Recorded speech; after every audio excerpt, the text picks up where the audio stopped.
മകനെ, നീ രക്ഷിക്കപ്പെട്ടിട്ട് എത്രയോ കാലങ്ങളായി, ഇന്നും സാക്ഷ്യം പറയുന്നില്ലേ? സാക്ഷ്യത്തോടെ ജീവിക്കുന്നില്ലേ? തുടങ്ങുക, ഇന്ന് തുടങ്ങുക. കഴിഞ്ഞ കാലത്തിലേക്ക് നോക്കണ്ട. Yesterday is history, tomorrow is mystery, today is gift of God. ഇന്നലെ അത് ചരിത്രമായി പോയി. ഇന്നലത്തെ പറ്റിയില്ലല്ലോ എന്നോർത്ത് നിങ്ങൾ നിരാശപ്പെടേണ്ട.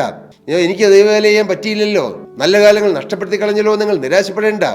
ഇന്ന് തുടങ്ങുക. ഇതാവുന്ന സുപ്രസാദകാലം. ഇന്ന് തുടങ്ങുക. ഇന്ന് മുതൽ ഞാൻ കർത്താവിൻ്റെ വേലയ്ക്ക് വേണ്ടി ഓടും. എനിക്ക് കിട്ടുന്ന അവസരങ്ങൾ ഞാൻ പ്രയോജനപ്പെടുത്തും. കർത്താവിൻ്റെ വേലയ്ക്ക് വേണ്ടി ഞാൻ ഉറക്കളിക്കും. കർത്താവിൻ്റെ വേലയ്ക്ക് വേണ്ടി എൻ്റെ ആരോഗ്യം ചെലവഴിക്കും. കർത്താവിൻ്റെ വേല ഒരു പോസ്റ്റർ കെട്ടാനാണെങ്കിലും ഒരു ബാനർ കെട്ടാനാണെങ്കിലും ഞാൻ ഓടും. കർത്താവേ, എനിക്ക് തന്ന വാഹനം യേശുവിൻ്റെ വേലയ്ക്ക് വേണ്ടി ഞാൻ ഓടിക്കും. എനിക്ക് തന്ന ആയുസ്, ആരോഗ്യം, എനിക്ക് കിട്ടേണ്ട ഉറക്കം, അതുപോലും ഞാൻ വേണ്ട എന്ന് വെച്ച് ഞാൻ കർത്താവിൻ്റെ വേലയ്ക്ക് വേണ്ടി ഓടും. എനിക്ക് കിട്ടിയ സമ്പത്ത് അത് കർത്താവിൻ്റെ വേലയ്ക്ക് വേണ്ടി ഞാൻ ചെലവഴിക്കും. എൻ്റെ മക്കളെ ഞാൻ കർത്താവിൻ്റെ വേലയ്ക്ക് വേണ്ടി സമർപ്പിക്കും.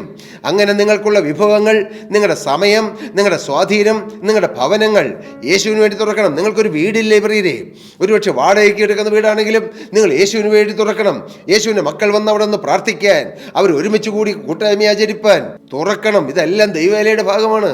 ആയുസ്, ആരോഗ്യം, സമയം, സ്വാധീനം, സ്ഥാപനം, വീട്, അങ്ങനെ വാഹനങ്ങൾ, എല്ലാം നമ്മുടെ ശബ്ദം, നമ്മുടെ കഴിവുകൾ എല്ലാം കർത്താവിൻ്റെ വേലയ്ക്ക് വേണ്ടി വേർതിരിച്ചാൽ അത് ഭാഗ്യമാണെന്ന് ഞാൻ പറയട്ടെ.